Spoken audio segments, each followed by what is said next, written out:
Hi, this is Sir Flowbojin Thunderhammer. And I'm King Cabbage Tidehammer. And this is WAK. We got a couple of serious ones under our belt. Slept with the king. And you become the champion day one and walk out. I'm surprised your beards didn't get Velcroed together. Explain that. You have to explain. I haven't a clue. That's why. Some sort of LARP thing. I survived that. I'm not going to murder you. Hey everyone, welcome to our first ever episode of WAK. For this first episode, we're going to let you get to know your hosts a little bit. First, you have me, Cabbage Tidehammer, currently King Cabbage Tidehammer from Radiant Valley in the Kingdom of Winter's Edge. And then we also have with us Sir Flowbojin Thunderhammer. Yeah, thanks for joining us, everyone.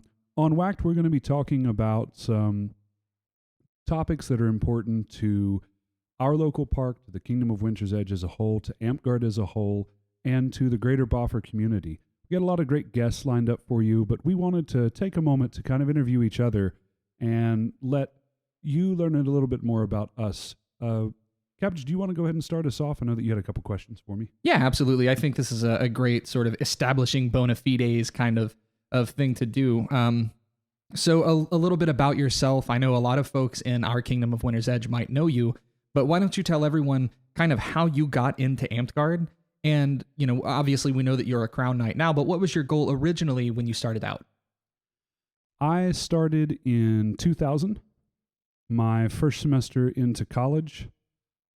There was a demo set up by someone that had splintered off from our local group that was doing Amtgard in what would be considered our common area. So you had to be a little bit ballsy, like this was out in front of, this is your freshman year, right? And you're out in front of everybody. But the guy that was running was pretty charismatic. He was able to pull a lot of people in. And I had always been attracted to things like that, you know, medieval, tangentially related medieval sort of stuff, fantasy stuff. Right, D&D, sword and sorcery games, all of that, yeah. Absolutely, like most of the people that sat on our side of the lunchroom growing up. Yep. You know, we played D&D and stuff like that. And I was like, this is great opportunity to be able to do something like that in real life. And I learned about the other group in Knoxville, Mystic Glade, which is the group that I ultimately ended up joining and being a part of for a long time. Right. And it was kind of a love at first sight sort of thing.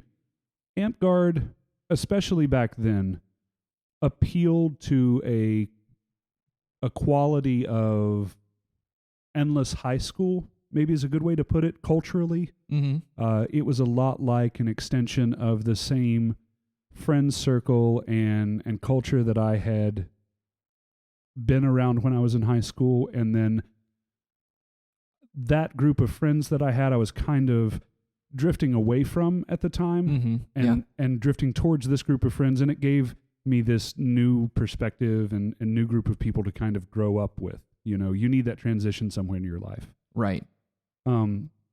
As for what my goal was when I first got in, I just wanted to be the best fighter in the game. I mean, I think that's a goal that a lot of people have. That's everybody's first goal when they start, right? It's an easy first goal to have because it's the most obvious thing. Yeah, and one of the first people I ever met in the game was Sir Gillen. Mm-hmm. And so on top of my desire to become a really good fighter, I had an example of someone that went on to be known on an international level as a good fighter and, you know, is now a warlord and sword knight. Yeah, absolutely. And, it was, and the whole park was like that. I mean, we had a lot of really, really good fighters at Mystic Glade. Our park now is still known for having really good fighters. I remember when ESAM was still around. Is ESAM still going? ESAM still exists, but it doesn't get a lot of use anymore. I'd love to actually get Randall on and figure out, you know, what that was like in the early days of ESAM and sort of if there's plans for it going forward. Man, yeah, that'd be really good. Yeah, that'd be cool. But yeah, we've always had a really strong fighting presence at our park. Yeah, and absolutely. I remember ESAM had a poll, I think it was like 2008 to 2010, and we were voted one of the best stick parks at the time. which we took as a compliment. I don't know nowadays if I would necessarily take it as a compliment, but I think it can be a compliment.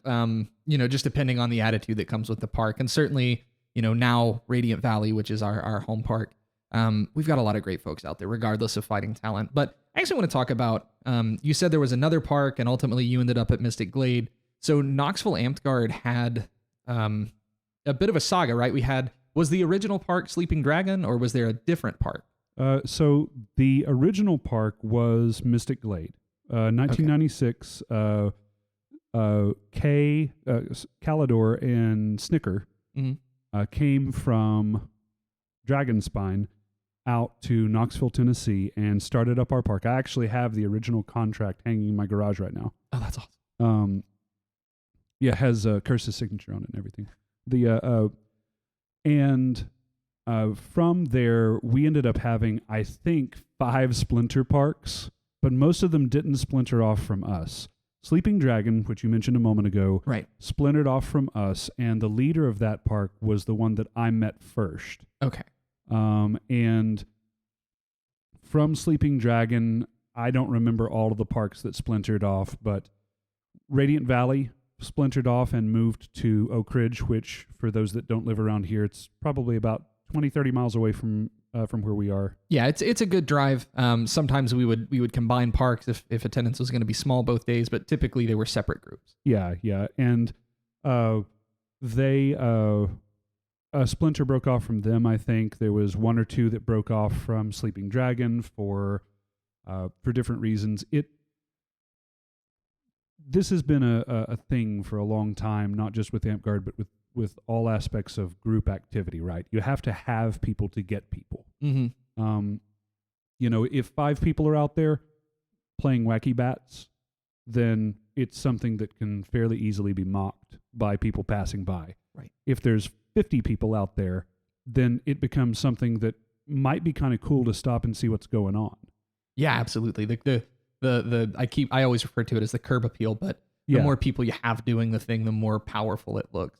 So ultimately now in Knoxville, we have just Radiant Valley. Mystic Glade kind of lives on in all of our hearts, everybody who fought there. And I think officially Mystic Glade is a traveling park, which I'm not sure the status of that. I think Sir Gillen would be a better person to ask about how that works exactly. But RV is now the predominant and I think only park in Knoxville to play at. Yeah. They actually moved from where they were up in Oak Ridge down to where Mystic Glade originally met. The surviving members of Radiant Valley and Mystic Glade kind of combined. Probably this might have been 8 years back, 7 or 8 years ago now. I think it's about that long, yeah. And picked up the Radiant Valley name and colors. I don't mind the name, but man, I really hate black and purple. You can't wear black and purple out on a park day in Knoxville, You Tennessee. look like a Hot Topic reject. It's hard. You do. I don't even mind the colors. It is really the symbol for Radiant Valley has all of those little black stripes, and they're incredibly hard to applicate, especially as it gets small. They have all these curves and these fine points. It's a real pain. Yeah, I go with Sir Squeaks. Many years ago, we were talking about what symbol we wanted for the then principality, now kingdom, and she had more experience sewing than any 12 of us combined, right? And she said we should do 3 straight lines, just 3 sticks. As someone who had to applique, I love it. Yeah, it's a beautiful logo. All of us laughed and moved on, and she was shaking her head like, "Why are you laughing at me? I'm being serious." Yeah, I'm right.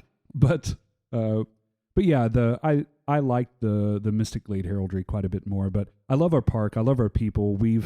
I want to hit you with a question on this later, but you and your fiance Vidalia have really worked to grow our park with some of our other local members. I know that Jeff and Beefy and Z and several other people have been instrumental in helping with that. But we've gone back up to, is it above 25 people? Yeah, so we've hit barony status, and we are pushing for Duchy. We're not quite there. Yeah, it'll be a while yet, but a little bit at a time. Yeah, we're just south of 30 people on a good weekend. So that'll be good, and I think that we can do it. I think it would be really cool to have 2 parks that large in our kingdom now. Dragon's Hollow, of course, being the other really big park that we have. Yeah, absolutely. And Everliving Woods might actually beat us to it. They're doing a pretty solid job as well of recruiting new members and things like that. Oh, Ever Living Woods, if you're listening to this, the gauntlet has been thrown. I think we actually have Oz scheduled for the podcast in a later episode, so we'll see about that. Oh, yeah. We'll have to talk to him about it. Yeah, figure out what he's doing there. So I kind of want to follow up because, obviously you said starting out your goal was to be the best fighter, and I think that's everybody's first goal. I don't think that's going to be too terribly uncommon. But obviously we know now, 20 years later, I guess, you're a Crown Knight. And actually your knighting is one of the things that got me back into the game. I took a bit of a break, but at what point did Crown Belt become the goal? I don't know if it ever did. There's a big debate that rages among people that I have talked to in Amtgard about how awards and how knighting and how all of these things should work. I have heard it phrased a couple of different ways. Some people will call it, you shouldn't do this if you're trying to get an award, or you shouldn't do this to chase paper. You shouldn't do this to do whatever. I don't follow that camp. I am a goal-oriented person. Yeah, absolutely. So Spin introduced me to this lingo when I was fairly young in the game, to keep your eye on the brass ring. Set a goal for yourself that's achievable and then work towards that goal. I didn't ever set a goal of being a Crown Knight.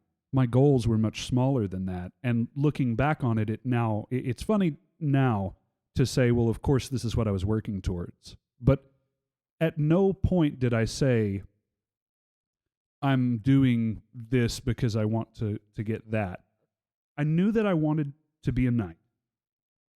And I wasn't, it didn't matter to me what belt I got, but that was my brass ring, is I wanted knighthood. After I was in the game for a while, and we started up the Principality, Shalazar was instrumental in getting the Central Eastern Alliance started, which became the Principality of Winter's Edge, which became the Kingdom of Winter's Edge. Yeah, I remember some of that. I had taken a break right as that was really picking up, but I remember being a Principality at the time. Oh, that's somebody else we've got to get on. We got to get Shalazar on. Oh, he'd be great. Yeah, I'd love to see you and him talk. That would be fun. I would really enjoy that, I think. Yeah. But I moved into more of a leadership position because our park was fairly stable. We were a close-knit community. We traveled quite a bit. Mm-hmm. I had a 15-passenger van at the time that I think you took a couple trips with us. Mm-hmm. It smelled horrible. It did, yeah. The Amtgard vans, we traveled all around the United States. We visited some of the greatest fighters that the game has ever produced. We, as a result, also ended up talking to, because almost no knight has a single belt. Working towards one belt usually puts you pretty close to another, right? Yeah, I've noticed that. And I didn't think about it at the time, but some of these people that I idolized for what they could do on the ditch field, Michael Hammer of God and several others, were also great influences on the game. They were brilliant politicians, and they were brilliant at just making sure people had fun. That's a bad word, I think. Politician gets used in a negative connotation very often. But there are good politics. There are people that do things simply to increase the joy and the fun that people have when they come out. And that's really what I took away, was do things because you love doing them, and do things that make it more fun for everybody. Because if you stick to just those two rules, the game itself is going to grow. The game itself is going to benefit. People are going to also step up that have those two goals in mind. And you're going to be able to put on better and better events because you'll have more people that you're surrounding yourself with that have this positive attitude and are always working towards this group good.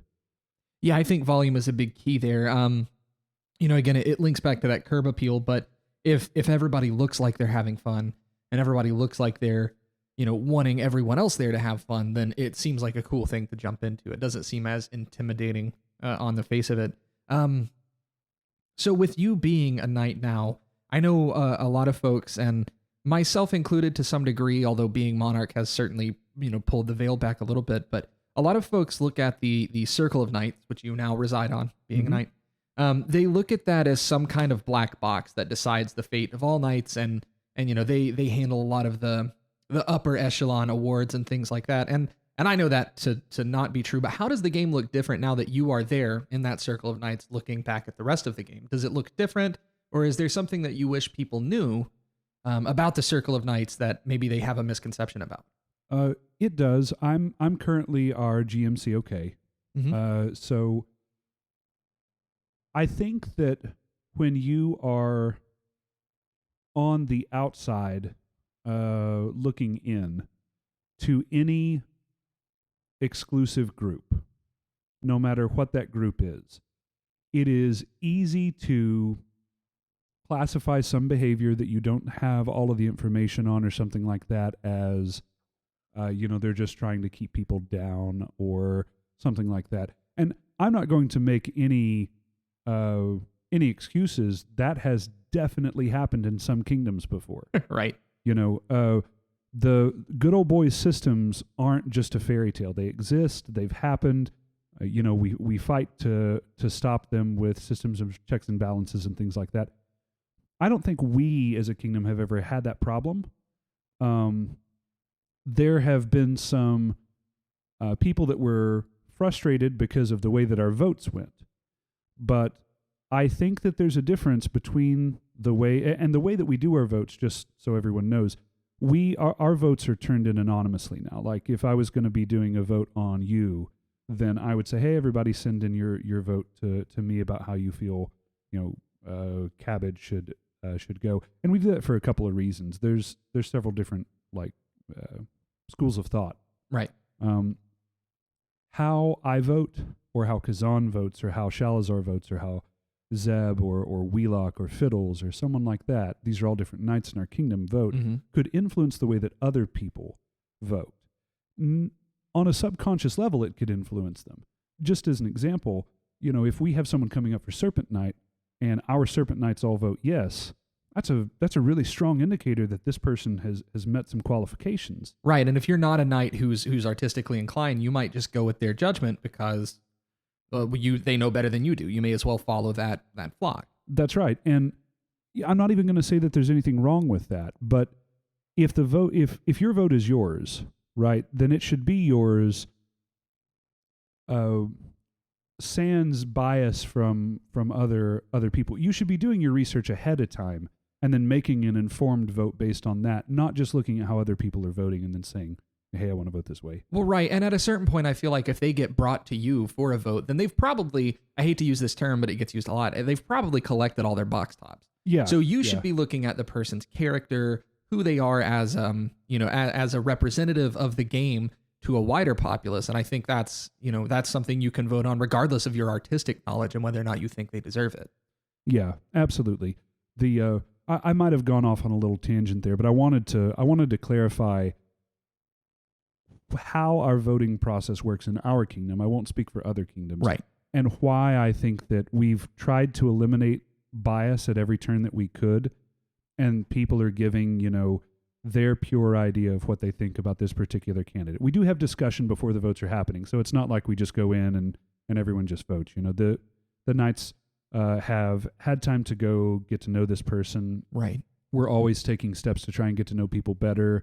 I believe it was Puddin that instituted pulling in anyone that has an 8th order or above when we go to events and having kind of a Q&A. And anyone's welcome to come, but we specifically would like anyone that has 8 and above to come to this little meet and greet so that all of the knights can get to know you and you can ask them questions and we can ask you questions. Yeah.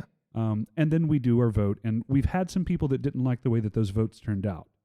But there's a difference between not liking the way that this collection of people voted on one particular person and the system itself being biased or broken.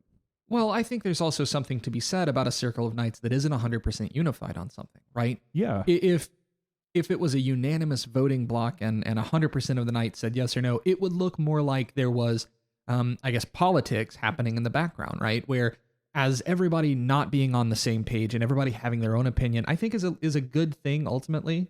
It may mean that some of these votes do get held up, by one vote for no or an abstain, but I think that's better than just sort of a unanimous block that decides everything as one big collective. I think that would look worse. It would be harder for people to take seriously.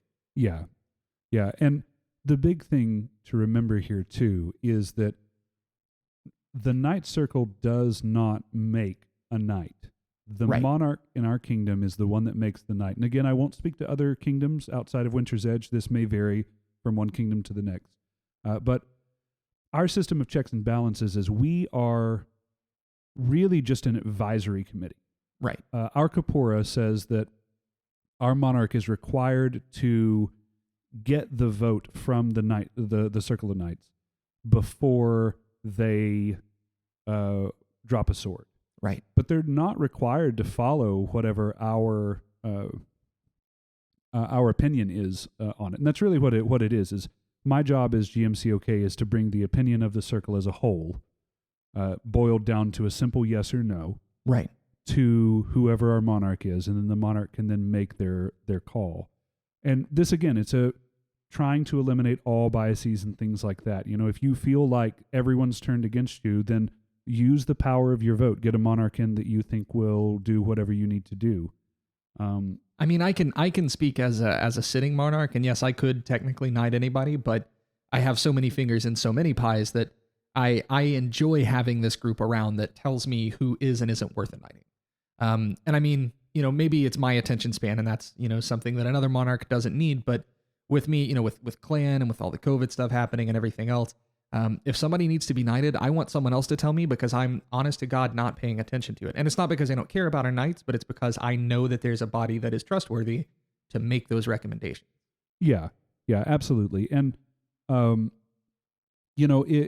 if I could say, I'm going to steelman this position, the position of the people that are currently listening to this and going, no, that's not how it works. They're all of them are against us, or some of them are against us, or it's a biased system. But everyone, I'm going to steelman your position. If you hold any view like that, right, I'm gonna help you out right now. Some will say that the system is absolutely biased in specific ways, or towards specific people, or something like that. And I'm going to fall back on what I said earlier. One, good old boy systems have existed, but I don't think one exists in our kingdom. Two, we try to eliminate our bias as much as we can, but in the end, we're just people, and we all do carry our biases with us all of the time, Right. everywhere, right? And as much as you work to try to eliminate, they're still going to be there. And three, and this is specifically for people that say, it was against this particular person. And if you'll indulge a little bit of a flow story here, when we weren't a kingdom and we were on the outside, and this was happening to one of our friends, we were a principality under Neverwinter, and the word around the campfire was Neverwinter just doesn't knight people. Yeah, I've always heard the phrase "never winter, never knight." Yes. Yeah. And Donnie, Sir Darko was coming up and was producing things that especially for us were just amazing. I mean, I remember he went down to an event one time with a pirate hat and a pirate coat. Oh yeah, and a big steampunk cutlass, and all of these things. And I mean, we young kingdom, young parks. This is the greatest thing that we've ever seen. This person should. Is there something above knighting that we can just go ahead and give them on their way up to the top? And Neverwinter held off, and I don't want to engage in was it this or that person that was holding everything up? Was it the circle as a whole that was holding everything up? But I know what it feels like to be in that position. Again, this is to all of the people that are sitting at home that say, I disagree with your view on this, Flo. Don't think that I have forgotten what it was like to watch one of my friends do things and win tournaments and win Olympiad and do all of these things and not be able to make progress towards what we felt they had earned. Yeah, absolutely. But Neverwinter, like us, is just an advisory committee. if the monarch chooses to say, thank you for your vote, I think that this person has earned it anyways, they have that power to do that. It would be humbling, I think, for the circle, but I don't know how often it happens in larger Amtgard, but I'm saying that power is there. In addition to what I talked about earlier with us trying to kind of cut that out. Yeah, absolutely. Well, you mentioned a flow story, and anybody who spent any amount of time with you knows you're full of them. I mean, obviously, being in the game for 20 years is going to give you some great stories, and I know you also mentioned the 16 passenger van. So you have a story. I'm going to pick the story I want you to tell. Oh, because you have a story that I think encapsulates what the chaos that was early Amtgard at the time. And I want to be very clear when I ask about this. This is not how Amtgard is now. There are some things that happen that certainly would not stand in today's game, but it's a really fun one. You remember Chachi? I do. Yes, I do. Yeah. So there's one where he almost fell out of that 16 passenger van on the way to Texas. Can you tell us about that and how that shook out? So I think that the statute of limitation is passed on this particular story. I didn't think about this until you were saying that. Did you know my stories are almost old enough to drink? We're a year off from them being able to drink now. Oh my God. Yeah, I know, right? Well, it's good because you started brewing beer, so it'll be fine.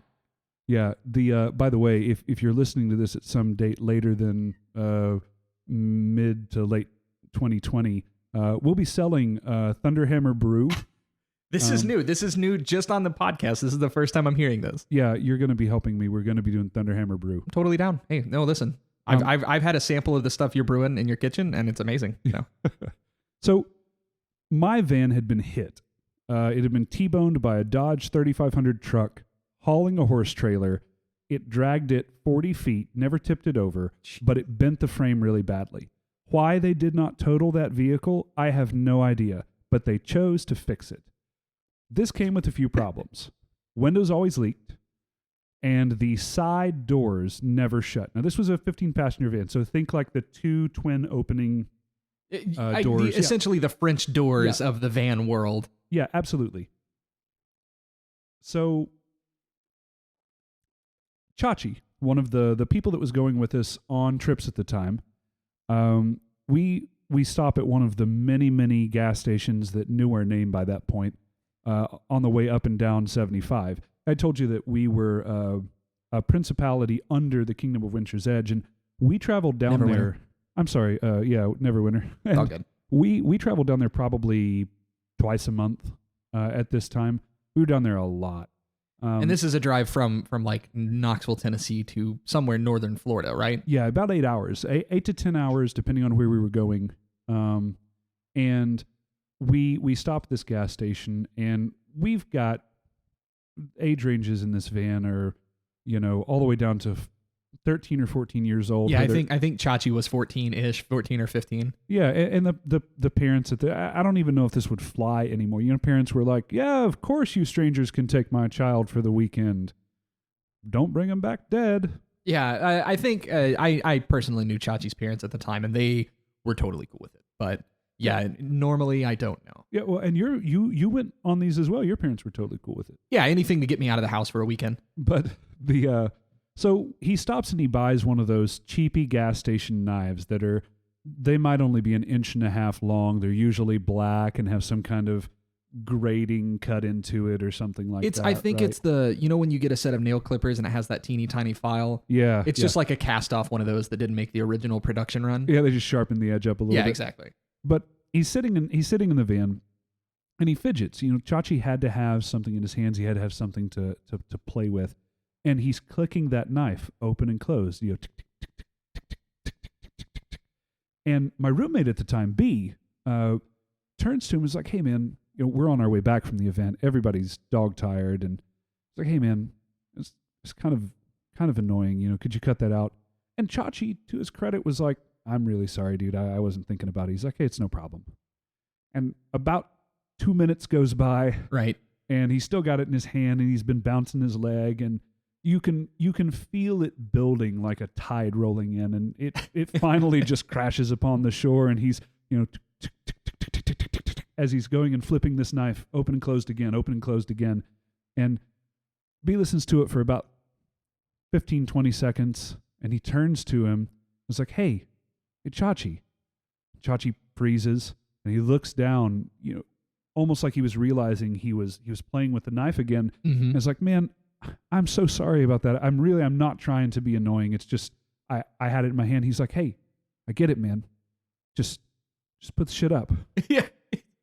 I can't cut that out. I can't do this right now. We've been fighting for 4 days straight. 2 or 3 minutes later, it starts going again. Now, I have to pause the story here because the people listening need to know something about Chachi.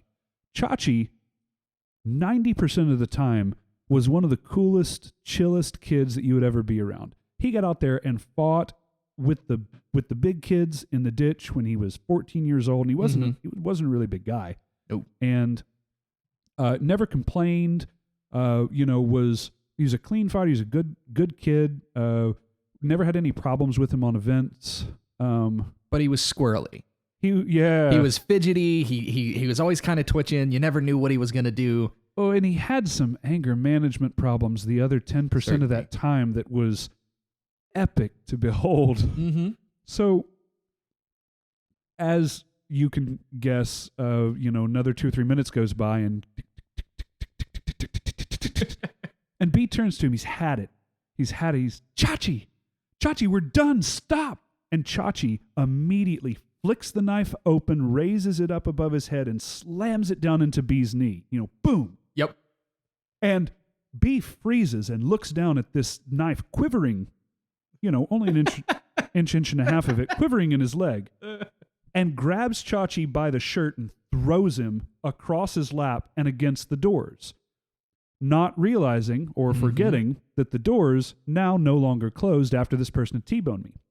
So Chachi hits the doors, and they both, boom, fly open. Mm-hmm. They hit the sides of the van. This is wide open space behind him, and we're doing probably 75 miles an hour on the interstate at the time. B immediately realizes what had happened, and being the closest person to the door, reaches out and grabs Chachi and throws him back across his lap against the other wall and into the person that was sitting on the other side of Chachi in this van, pulls the knife out of his leg, throws the knife up into the little console where the front passenger was, and then turns back to Chachi and is like, dude, are you serious? Everyone is silent. As if it was Chachi's fault that he hit the doors and they flew open. Everyone is silent. This is probably like 30 seconds worth of silence. And this is the stunned, shocked silence of someone who, no joke, almost watched someone die. Yeah. And I was driving at the time, and I remember turning around to everyone and saying, especially to Sam, looking him in the eyes and going, I wouldn't have stopped, man. I love you, but there's no way that I explain that to your parents. You would have just disappeared, and we wouldn't have known what happened. Right. So it was a fun time. B kept those jeans. They had a huge blood stain on them. He kept them forever. Little 1/4 inch wide cut in the no, center. they became his club jeans. He'd wear them out because there's a story that goes with them now, right? Right. But yeah, that was I think my first or second trip with Chachi too. This was our introduction to how it was going to be on events. And like I said, really cool kid. 90% of the time, the other 10%, something like that would happen. There's probably 4 or 5 other instances where I can talk about some just batshit crazy things that the kid did when someone pissed him off or he got hyped up on too much coke. Yeah. Well, I mean, that's it really goes to show though that really we do kind of look out for our own mostly. You might get stabbed in the knee and thrown out of a van, but we will try to reel you back in. You might pass out of heat stroke after being a jerk all day, but we'll put a towel over your head and drag you into the shade. We did do that. This is funny. We were not safe. Early Imp Guard was not a safe place to be. It's certainly gotten better. Yeah, it really has. I say early. I'm sure that there's people that have been in the game longer than I have that can tell worse stories. But no, I was going to kind of follow that up. It's interesting to me. So Mystic Glade has been accused of being tribalistic before. Radiant Valley as well, mostly because we are. But so what does that mean? And I've noticed this in almost every Amtgard group that we go to, and it's this ever expanding series of rings. You can fuck with all of the people at your park, and it's totally okay. You can give them a hard time, you can tease, you can joke, you can do whatever, right? Mm-hmm.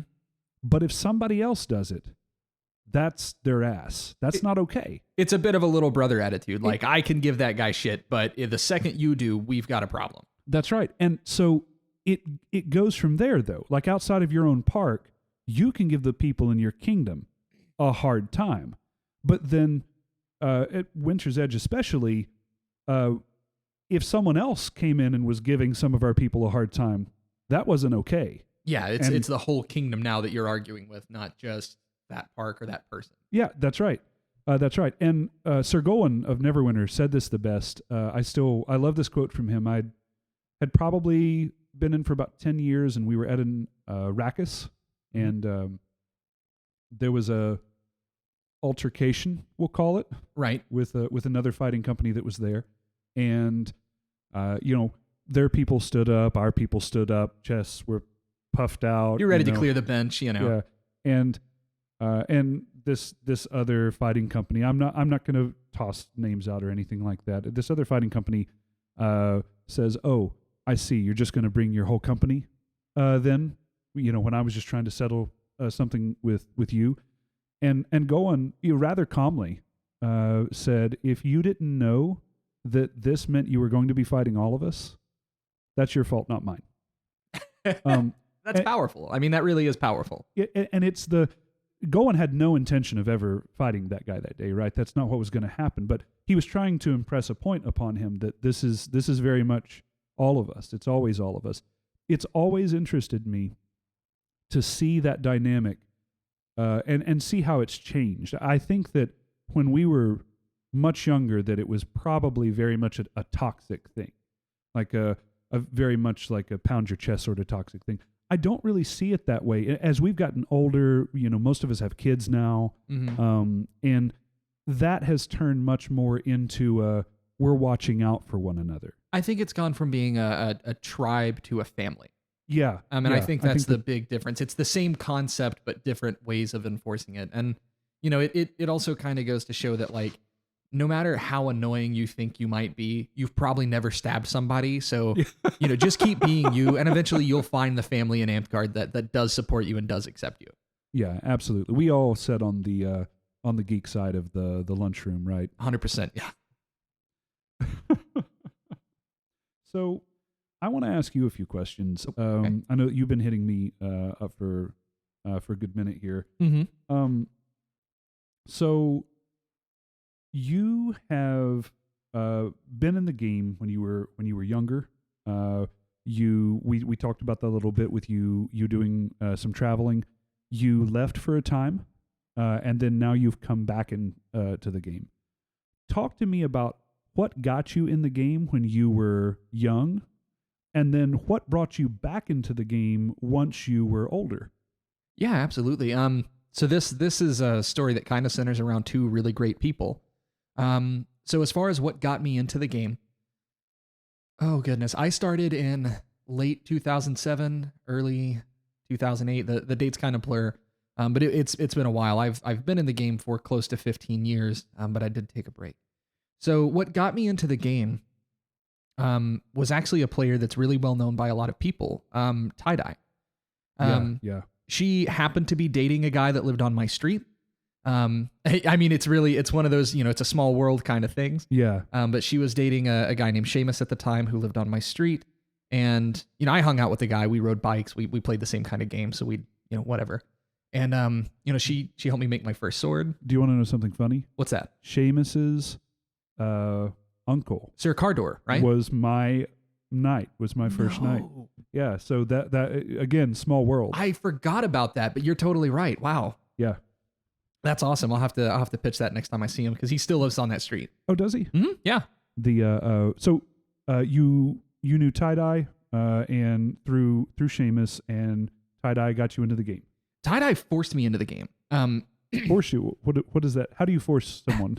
Well, I mean, I was at the time kind of a listless kid. Like, I mean, I was very unsupervised. Like when you say like my parents let me go on these trips, they didn't care. And it's not like I have bad parents, right?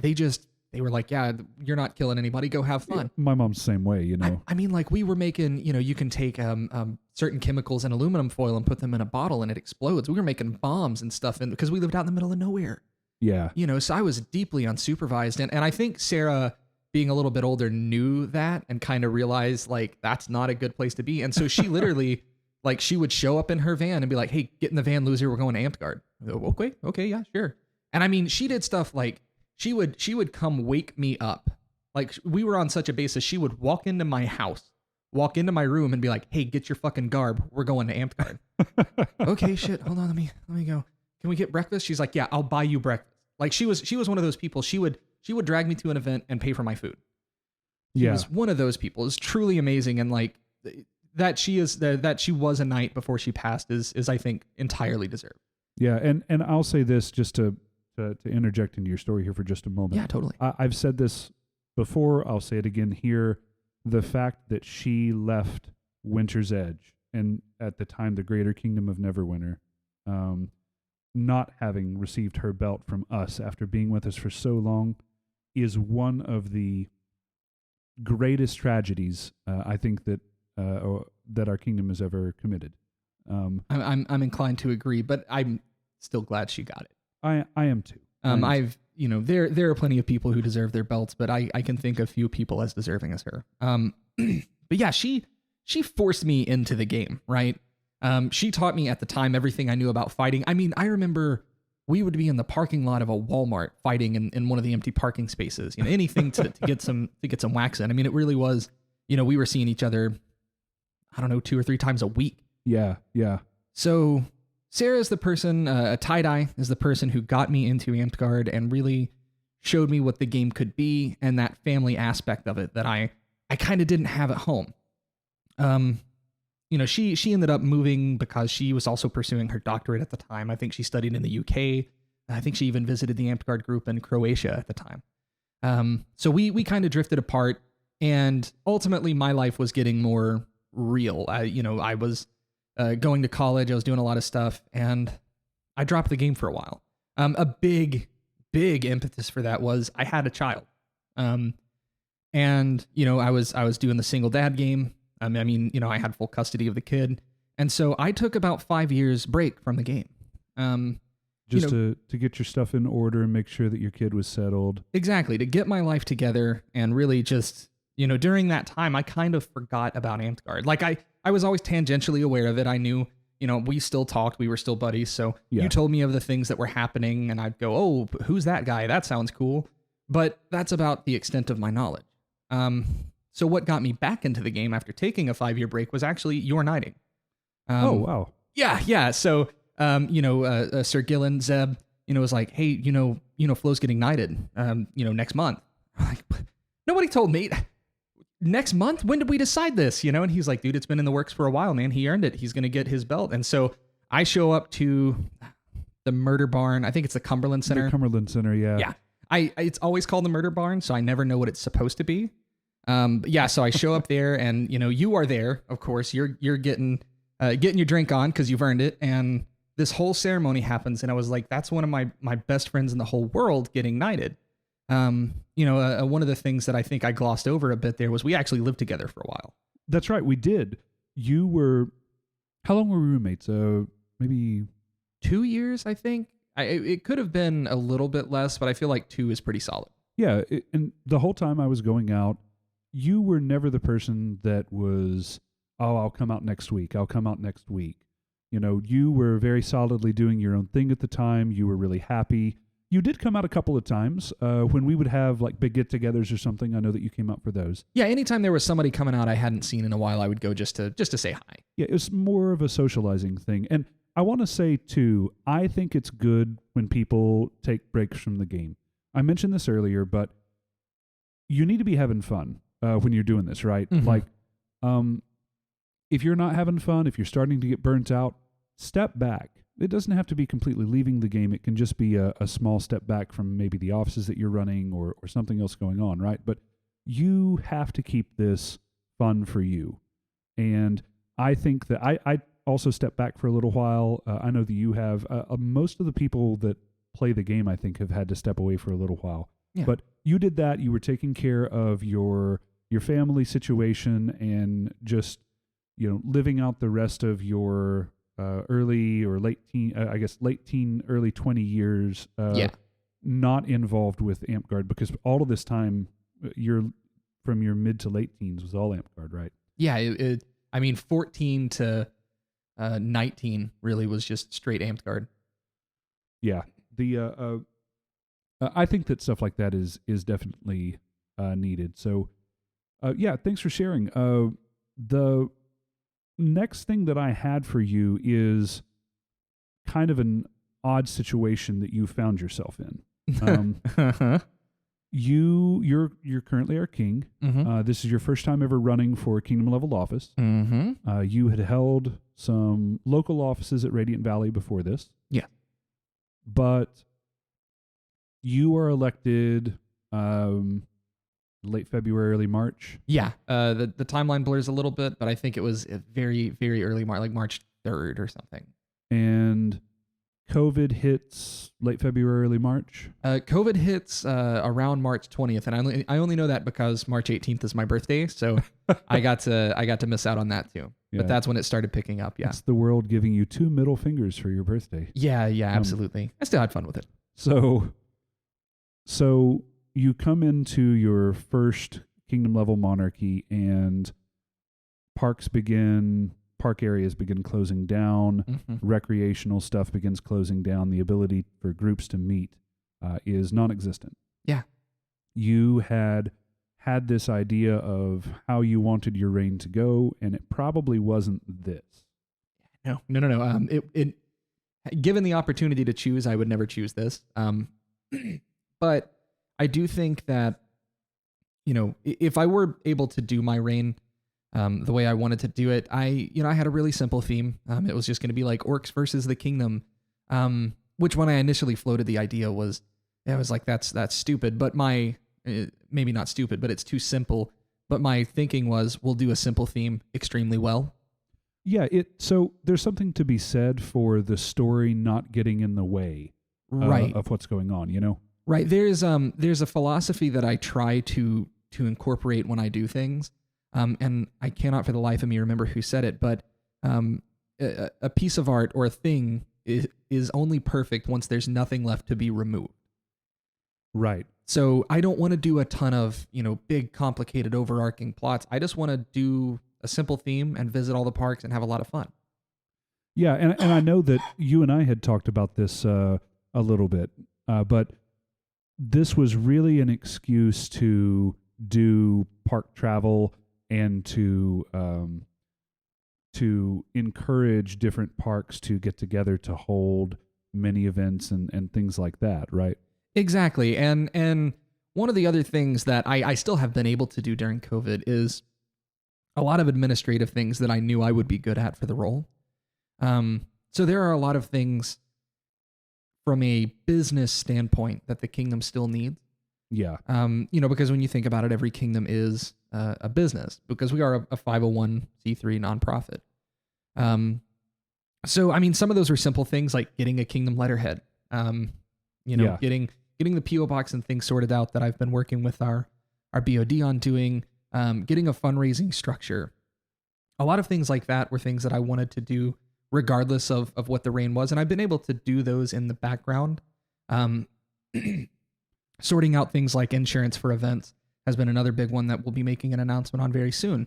So those are all things that I would have done regardless, but the theme I think would have been pretty simple, but it would have been a great way to communicate with everyone, to get to see as many people as possible and to interact with the whole kingdom. That's really what I wanted to do was, every other week travel to one of the parks in our kingdom and let them talk to me face to face, give them an excuse to have a big day event at their local park, and then somehow bring all of that together at one of our big events. Yeah, and I think that we got to do one. really, really early on. It may have been before you had officially taken over as king. I believe so, even. yeah. Because I don't think that the park was open for very long after that. But I know that DH had their big event thing. It wasn't necessarily something that you were planning, but as an example of of getting together several parks that were close to that and being able to bring them in for one big day event. I mean, that was a blast. We had something like 80 people out that day. We had people from Radiant Valley, we had people from Mechia, we had Dragon's Hollow hosting. It was a great day. And that was the kind of thing I wanted to do throughout the entirety of my reign. And if I ever, I guess, get like I'm going to call it a reign check, I would love to pick that up where I had kind of left off. Oh, no. I'm not ashamed. You I have get no no shame. Points for that. And hey, want to give a shout out to the people at Dragon's Hollow that organized and arranged that event. All props to you for making that happen. That was probably the most fun I've had at a single day Amtgard thing in many, many years. Yeah, I have not Clover. I have Rabbit. I actually have Clover too on the docket.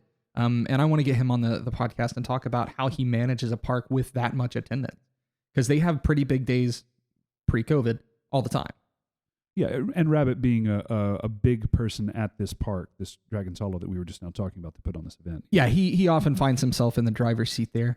But yeah, so pre-COVID, that was the plan. Now that COVID is happening, there's no playbook for what's going on, right? I hope that I am leaving a playbook for if something, God forbid, like this ever happens again. I'm trying to leave some solid steps that somebody else can use.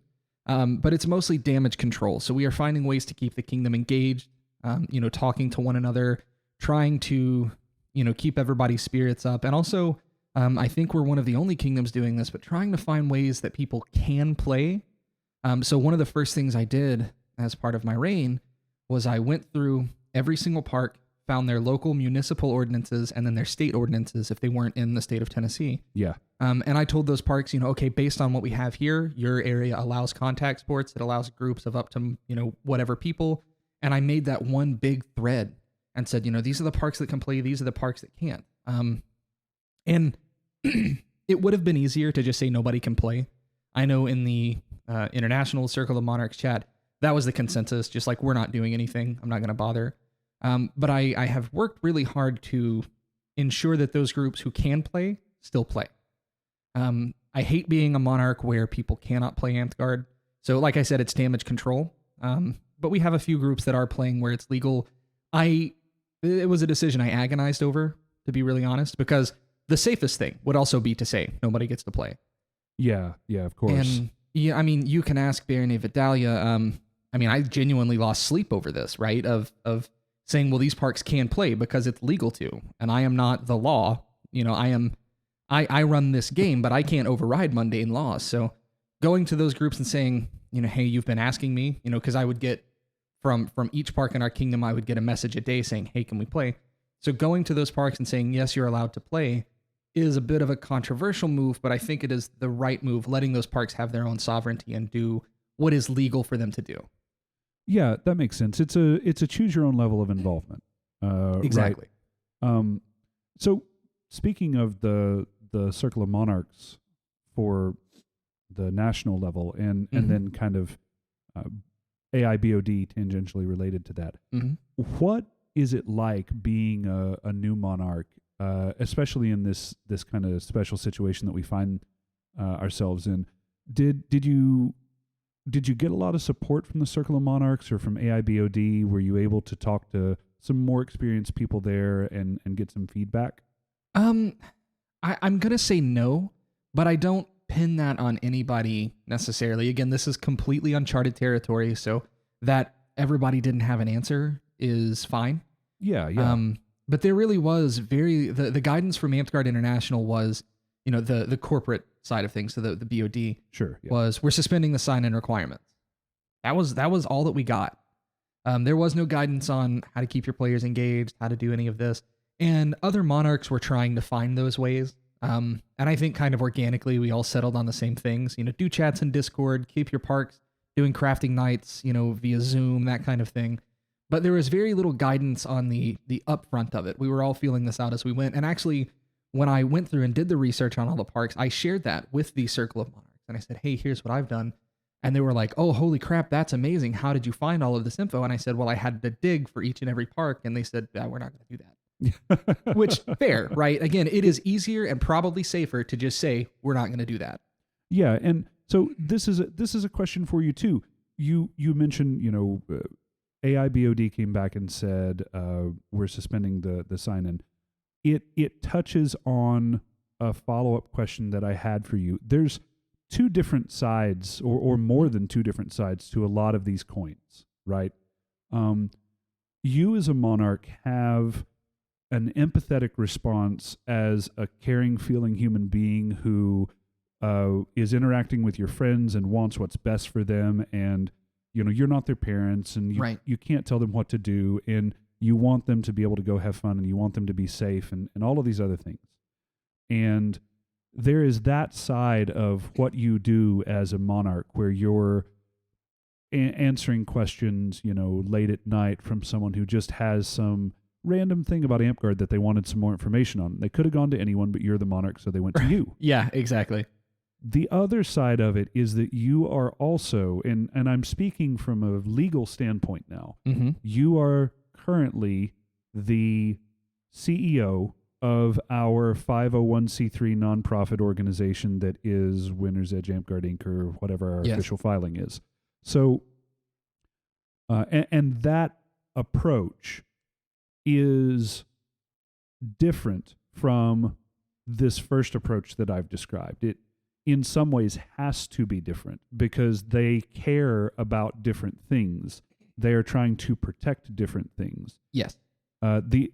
This second side is worried about protecting the status of our 501c3, making sure that we comply with all federal and local laws and ordinances, making sure that all of our T's are crossed and our I's are dotted legally, and everything's taken care of on that front, right?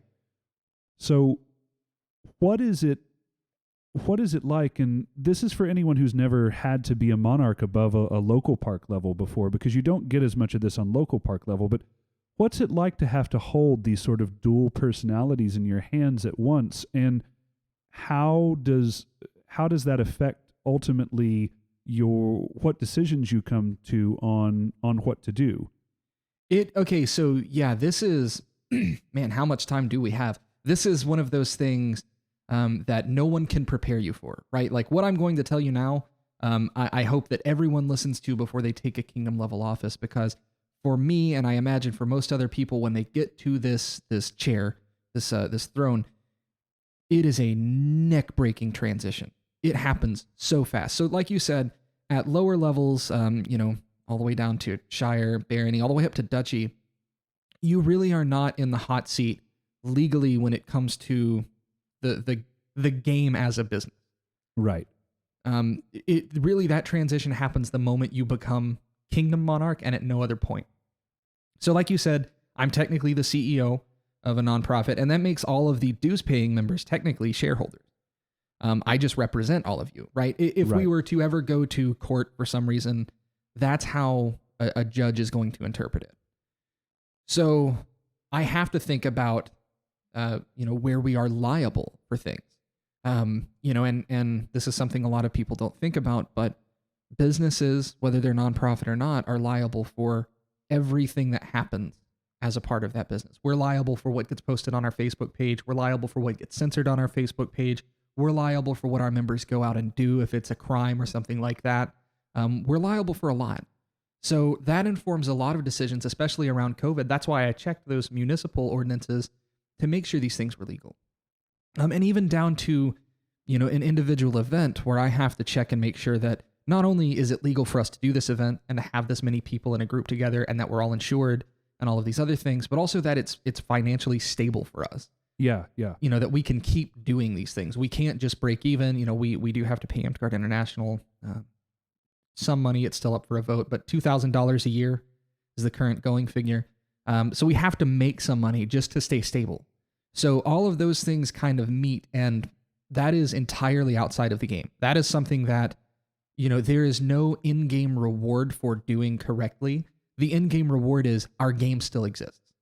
Yeah, it's what's the old saying that the best form of leadership is when they don't know that you're there. Right, and sometimes it feels like people maybe don't see what it is I'm doing, but it's like I'm having to compare everything I do against local ordinances, and I'm sure that you can get away without doing that. I mean, really, as long as nobody tells, right, you can, but sure. But I don't ever want to be in that situation. And so how does that differ from being a in-game monarch? In-game monarch is a lot of fun, but at the same time, my focus is on making the game better for everyone. And so occasionally I'll make decisions that do piss a lot of people off, but in the end, I'm willing to bet that those decisions please more people than they piss off. So I've banned a few players. I never enjoy having to ban a player, but when I make those bans, I'm looking at who does this benefit, who does this affect negatively, and I'm having to weigh that. So as a monarch, my decisions are still kind of business decisions, but they're relating to player satisfaction. Yeah, I mean, to just kind of wrap that up for anyone that's listening, going, I don't understand, how could that relate to player satisfaction? All of our COCs are just player satisfaction things. They're rules that we've agreed on that we say, if it crosses this line, we no longer want this person to be a member of our organization, either for a set amount of time or permanently. Right. I would be deeply personally satisfied if no one ever assaulted me while I was playing. That is, I mean, when you have to think of things like that. But so I think one is I am trying to please the outside world and representing the game to a non-Amped Guard public. And then as Monarch, I am representing Amped Guard to Amped Guarders. So I'm having to measure those two sides and keep them in the balance. And there's actually a third mantle that I'm wearing, but it is just your good buddy Cabbage. When I made the post saying, here are the parks that can play, legally I can't stop you, so here's what you're allowed to do. I immediately made a post following that and said, look, I'm taking off the king hat now. We call that a crown. I'm taking off the crown right now, and I'm saying as your good buddy Cabbage, all of that stuff I just said is what you are legally allowed to do. Me being your buddy really wishes you wouldn't. Yeah. I don't want you getting sick. Even if you can play, I wish you wouldn't, because I don't want you falling ill. But this is me, your buddy, not me, an authority figure. So trying to keep those separate as well. Yeah, we've had a long history of our people that were in office. I did this quite a bit when I was in there too. Mm-hmm. Kazan has been monarch multiple times, and he will do this where we call them fireside chats or campsite chats or something like that, where it's, hey, at the beginning of this conversation, I'm setting the mantle of my position off, and we're just having a talk now, and I'm telling you what I think. I'm not giving you an official response or anything like that. And this was very much how it came across with your second post, where you were taking off the mantle of your position, and you were saying, I don't want to see any of our players get sick. I don't want to see their families get sick. And so I hope that you don't do this, but legally you're allowed to. And as you mentioned, you're not law enforcement. You're here to, and you did the extra work to go ahead and post up so that those that did want to meet could. Right. And so, yeah, I mean, I genuinely agonized over that choice. I mean, as I was the week while I was doing the research, and then the week where I was writing the post, I mean, I genuinely stayed up late at night thinking, like, if one person gets sick and dies because of this, that's going to be something that I wear for the rest of my time in the game. So, but again, things are going well, so hopefully that's working. They are, and this is the curse of leadership, right? You can't make decisions for other people. I mean, you can, and you do on a daily basis, but you can't micromanage people's lives to that position. It doesn't work out well for you. It doesn't work out well to them. And so, I think that allowing this level of autonomy is a good thing, regardless of how I feel about the virus itself and people getting sick. I'm right there with you. If you don't have to play, don't sort of thing. But yeah. I think giving them the option and doing the work to do that was the right move.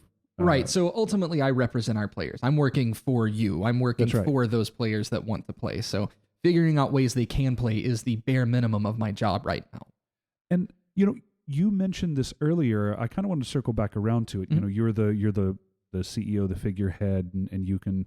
There are times where you could get in trouble. I'm going to include our BOD with this as well. And I don't know if some of the players realize this, but these people that we elect and that then have seats on our BOD or that we've brought onto the BOD really do represent us in every sense of the word, legally and otherwise. If we had a situation where someone was drinking at an event and they were underage and the cops got called, then those people, the people that were organizing the event or the people that are in our kingdom or on the BOD, this is a situation where they could then potentially go to jail. Is that correct? Yeah, it absolutely is. And that's why one of the things in our Corpora or our rules of play, maybe both, but it says the autocrat for any event will work with local law enforcement as necessary for exactly that reason. I can give you a more recent example too, where this could have genuinely been an issue. Mm-hmm. At our last Kingdom Level All thing, it was brought up by a person who did have some sort of disability. I don't know exactly what it was, but that the requirements for champion were different from the requirements for every other position, and that a champion for Kingdom Level had to fight in a tournament. Every other lower level champion, every other role could have an alternate fight in the tournament, but the Kingdom Level champion could not. And I think I see where this is going. This is then an ADA, an Americans with Disability Act compliance issue. Exactly. So this became a problem, and I ended up putting it up for a vote at the All thing, and I think it passed, or something passed that made that not an issue anymore. But the very real threat that we were facing is if we did not do something about it, that person has plenty of cause to go in and open up a lawsuit. Yeah. And if we go to court at that point, then a judge is going to say, okay, well, you're the CEO and you knew about this change that should have been made. Why didn't you make the change? And I would have to say our shareholders voted not to. Yeah. And you can't, this is the whole, you can't vote to commit a felony, or you can't vote to break a law or something like that, right? Right. So I guess the most powerful part of that analogy, because it was a very real thing that as the All thing was coming down, I was like, I might have to genuinely do this. I was afraid, and it's because, one, I wanted that player to be able to serve as champion if they wanted to, and also I didn't want the kingdom to get sued. Yeah. Let's say two things really quick too. Number one, this is a relic from when fighting was or at least champion was more of a whoever's the best fighter automatically gets champion. So first point of the two that I want to make. Coming in first place in the champions tournament does not in any way qualify you as a good champion. No. It qualifies you as a good fighter. Yes. But those two things are not always the same. And at least in our kingdom, the position of champion has evolved quite a bit over the years into something past I check swords and fight real good. Yeah, they organize battle games. They do a lot aside from being fight. Yeah, our champions now are usually heavily involved in the overarching plots for a particular monarch's reign and helping set up the battle games that kind of go from one event to the next and things like that. So that's my first point, is just winning the tournament doesn't mean anything. And two, and I feel like I need to touch on this as well, the fact that was in our Corpora isn't the problem. The problem would have been if we were made aware that it was there and did nothing. Is that correct? That's exactly correct. So once we were made aware, we were under an obligation to fix it. Right. And this is where I want players to realize that, yes, I am the monarch, and yes, I do all of these things, and I represent us, but at any point, our player base could have voted to just not bother. And that is their right. The players wield infinitely more power than I do, because the players could say, we're just not going to fix this ADA issue, and then I have to go to court and explain why we didn't. Right? So I am not, monarch is often touted as a position of leadership, but ultimately it's a position of service. Yeah, I feel that way as well. My Knight's Knight, Sir Tarjay, was not the most popular person in all of Amtgard. Tarjay was a great fighter. And I mean, if you were close to him, if you were a friend, or if you were a friend of a friend, I think he was a really great person to know too. But I think he himself would say that he had several things that he was known for that maybe weren't the best qualities in the world. Sure. That was an era of Amtgard. It's kind of like the attitude era of wrestling, I think is what they call it, or something like Yeah, that. It's the really Attitude Era. it's really what it was for that particular time in Amtgard too. And when he was getting out of the game, he had been in for quite some time. He gave this talk at one of the SKBCs, and I don't remember which one it was. And so he breaks down talking to all of these people that are up-and-coming fighters that have come to this event specifically to learn that the path to victory here is not to push everyone else down a foot to raise yourself an inch. Mm-hmm. That it was one of the greatest regrets of his life is that he had done that to people that, these were people that he respected, and in some cases were his friends, that he had done this to. And I very much adopted what he was saying there, that the best thing to do is to reach your hand down and pull people up with you. Yeah, Right. 100% agree. Yes. And I've modeled my own personal philosophy on people that I saw doing that. I mentioned Michael Hammer of God earlier. He's the type of person that if he's on the field, he's laughing, he's making friends. He creates an environment, both when he is in office and when he is on a ditch field, where hatred cannot survive. It necessarily dies on the field or in front of him, because he just doesn't allow it to exist. The weight of his personality and the good times that he's bringing just destroy it. And I love that about him. And yeah, I agree with the sentiment that you had earlier there. What we work for is that the positivity and how it can really move the entire kingdom forward. You influence the next generation with the actions that you take right now. Right. And if you raise them up in a really shitty environment, then that's all they're going to know is really shitty things. Yeah, absolutely. I think it's a really powerful thing too, to have a personality like that won't let hatred, persist in front of you. I think that's an awesome thing. And, I can say for certain that I've done some things that maybe weren't like that, that Sure, I we certainly all let have. hatred exist. I got mad at somebody. I made somebody mad at me even. But I can say that, this role has been very eye-opening in how important that can be. So yeah, like you said, don't ever push somebody down, a foot to raise yourself an inch. Yeah, I think that is, I don't even view this position as being above other people. Yeah. I actually feel very, and this is not a bad thing, I feel very beneath the rest of the kingdom. And I say that like I am getting, I am going to clan and sitting in the 12-hour meeting so that you don't have to. Yeah. I am doing all of the research on the local laws and all of those things so that you don't have to. So that you have another person that you can point to and say, this person said it's okay. This person is representing. Yeah. So one more question for you, and you asked me to tell a story about a crazy thing that had happened to me. So we talked about the thing that happened with Chachi, but you've been in the game for quite some time now too. And talk to me about a crazy story that happened to you, either when you were younger, and keep in mind that the statute of limitation on that's probably passed now, or since you've come back. Well, okay, so yeah, there are plenty. And before I launch into this, I want to acknowledge that what I did was wrong.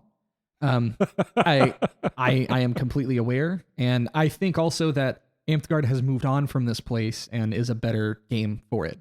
But there was a time where Sarah, Tie-Dye, dragged me to a Great Eastern. I can't remember which one it was. Okay. They did it at the old Penzic site, so there was a big castle. Yeah, and this is for people that don't know. Great Eastern was held on the East Coast here. It's by the Kingdom of Goldenvale. Yes, and was, I think, their largest event that they had every single year. Yeah, that event was, it had whatever the attendance was, it could not have been less than 500. It was very just big. Huge events. So we go, and it is my first big Amped Guard event too. I mean, I had been to events in Florida, and those were big, Right. but we're talking between 100 and 200 people. Great Eastern was a whole different class of event. Yeah, it's an order of magnitude more people that you're out on Ditchfield with and questing with and doing battle games with. So we go, and the first thing that indicates to me that this is a serious event is the belt favors for the event. Somebody, I don't know who, running the event had gotten these like injection molded plastic mugs with the Great Eastern logo on them, and they had made a belt frog for everybody to carry their mug around. That was the 21 and up thing, right? Like now we do a green wristband or a red wristband. Well, then it was a wristband to indicate you weren't 21 and a belt favor to indicate you were 21 or older. Yeah, and for people that went around at this point, the wristbands didn't just go to that level. A lot of times the wristbands would be whatever the legal age of consent and under was one color. Legal age of consent to age to begin drinking was one color, and then one last color that was everything is good. Right, and I think that's a good system, but regardless, I am 16, 17 years old at the time, and the belt favors are freaking mugs. They're so, I get in and they're like, show me your ID. And I show it to them. They're like, all right, here's your wristband. And I'm like, I don't get a belt. And they're like, no, you got to be 21. Shit. Okay, fine. So it so happens that I'm a night owl. That's never changed. Sure. And I'm hanging out in the feast hall because I didn't bring a tent because, again, I didn't have anything. First Amped Guard event. That always happens. Yeah. So I'm hanging out in the feast hall because it's warm. Right, and I'm trying to not die. Is this now? I'm trying to remember because this was a long time ago. Is Great Eastern held, I think, in early February or so, and it's up north too, so it was kind of cold. Yeah, it's held in the first half of the year, or at least it was. I mean, whenever it was held, it really didn't matter because it was so far north. I think it was in like Pennsylvania or something. So yeah, it got cold regardless at night. So I'm hanging out in the feast hall, and people are coming in and out. People are filtering.